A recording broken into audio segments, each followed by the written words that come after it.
ऐसे ही राप्ती नदी, गोमती नदी, इन सब में भी ये संभावना है और मेरा मानना है कि इन वाटरवे का उपयोग हम यहां पर भी कर पाएंगे।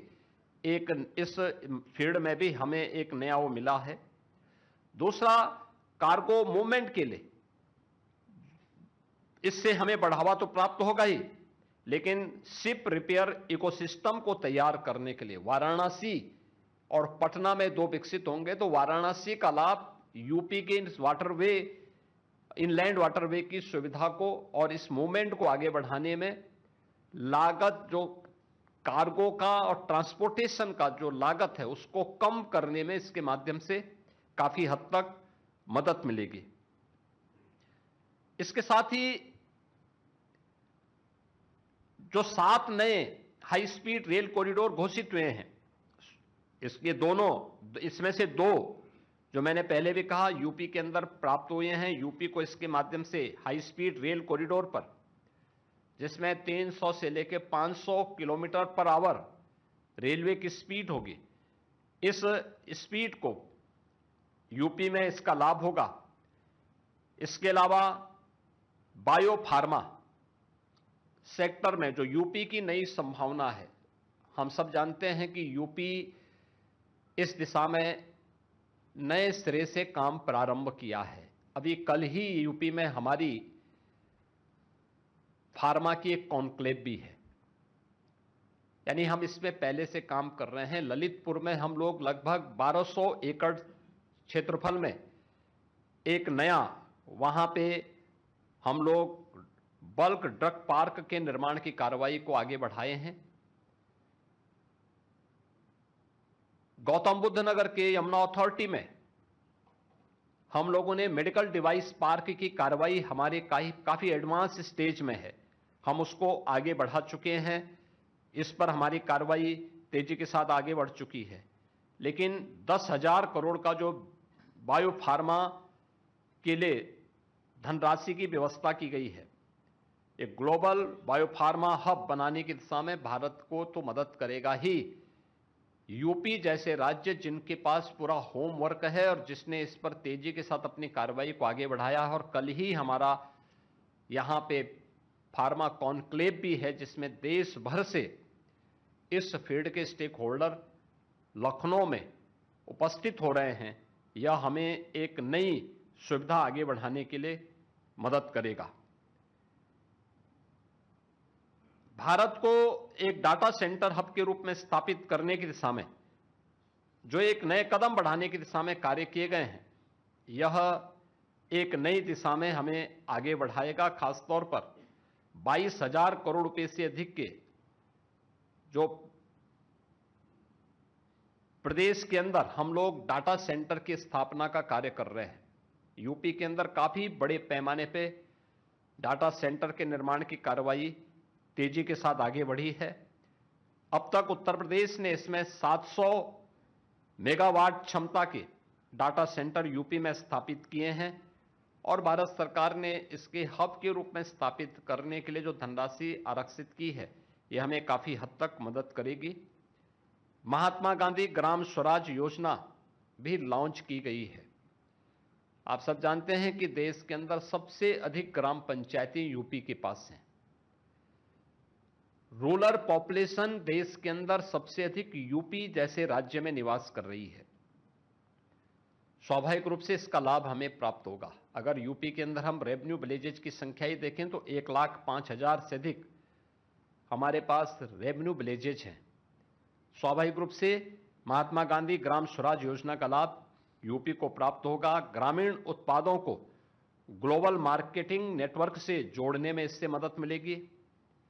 जो हमारे कारीगर हैं, उनके उत्पाद हैं, उनको बेहतर मूल्य प्राप्त होगा। स्थानीय स्तर पर विकसित भारत जी राम जी के माध्यम से मार्केट विकसित करने में मदद मिलेगी। इसके माध्यम से उत्तर प्रदेश के अंदर जो 2.5 लाख बुनकर हैं, उनके लिए गांवों के जो उद्योग हैं, खासतौर पर हमारा एमएसएमई सेक्टर बहुत बड़ा ऐसा है जो ग्रामीण क्षेत्र में काम करता है। वन डिस्ट्रिक्ट वन प्रोडक्ट के माध्यम से और विश्वकर्मा श्रम सम्मान और पीएम विश्वकर्मा के माध्यम से हमने उसको पहले ही प्रमोट किया है, यानी ये पूरा होमवर्क यूपी के अंदर पहले से हुआ है, तो स्वाभाविक रूप से महात्मा गांधी ग्राम स्वराज योजना के माध्यम से इसका लाभ यूपी को प्राप्त होगा और युवाओं को इसके माध्यम से आत्म स्वावलंबन की ओर बढ़ने में भी यह मदद इसके माध्यम से प्राप्त होगी। मित्रों,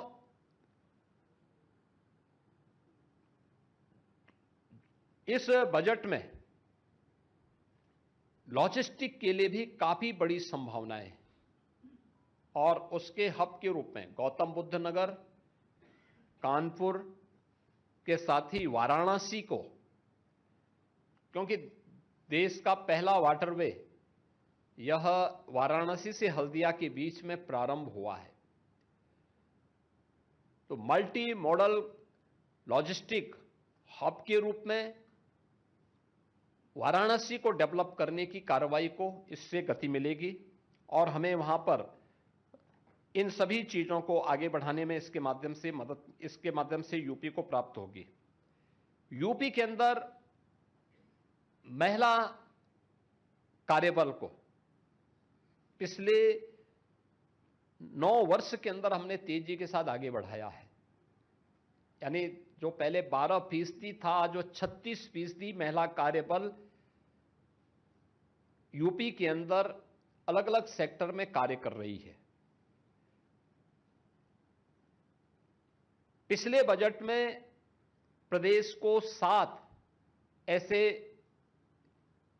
महिलाओं के लिए, कामकाजी महिलाओं के लिए हॉस्टल उपलब्ध हुए थे और हम धन्यवाद देंगे आदरणीय प्रधानमंत्री जी को कि इस बार उन्होंने हर जनपद में कामकाजी महिलाओं के लिए हॉस्टल की घोषणा की है।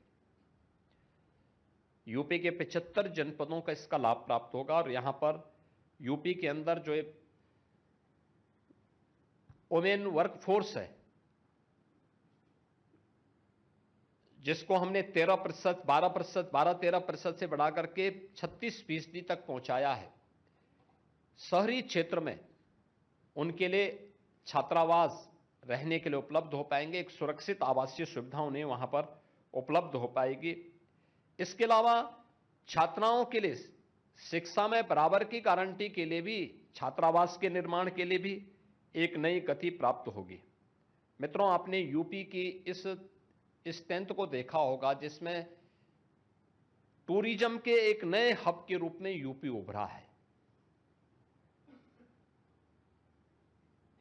कल ही माघ मेले का एक चरण कल संपन्न हुआ है। माघ मेला केवल कल्पवासियों तक सीमित होता था, लाखों की संख्या में ही श्रद्धालु पूरे माघ मेले के अंदर दिखाई देते थे और इस बार आपने माघ मेले की सफलता को देखा होगा, यानी गवर्नमेंट थोड़ी भी फैसिलिटेट कर दे और सुरक्षा की बेहतर व्यवस्था कर ले, कैसे श्रद्धालु आते हैं। आपने देखा होगा पौष पूर्णिमा के दिन 1 करोड़ के आसपास श्रद्धालुओं ने स्नान किया था।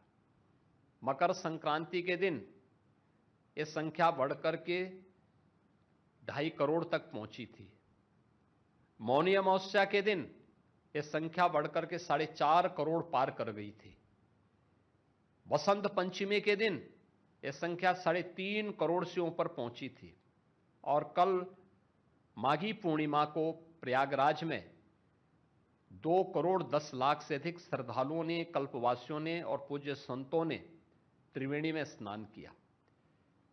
यानी ये यूपी की संभावना है, गवर्नमेंट थोड़ा भी फैसिलिटेट करे और सुविधा सुरक्षा की उचित व्यवस्था कर ले तो कैसे हर एक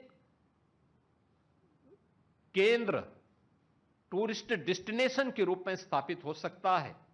प्रयागराज उसका उदाहरण है, काशी उसका उदाहरण है, अयोध्या उसका उदाहरण है, मथुरा वृंदावन उसका उदाहरण है, मां विंध्यवासिनी का धाम उसका उदाहरण है, बौद्ध परिपथ इसके उदाहरण हैं और भी अन्य सेक्टर हैं जहां भी इसकी सुविधा प्राप्त हुई है। अब वह संख्या जहां लाखों थी वो करोड़ों में जा रही है, जहां हजारों में थी वो लाखों में जा रही है। हम धन्यवाद देंगे आदरणीय प्रधानमंत्री जी को और केंद्रीय वित्त मंत्री जी को कि इस बार उन्होंने 15 आर्कोलॉजिकल साइट्स को डेवलप करने के लिए बजट में प्रावधान किया है, जिसमें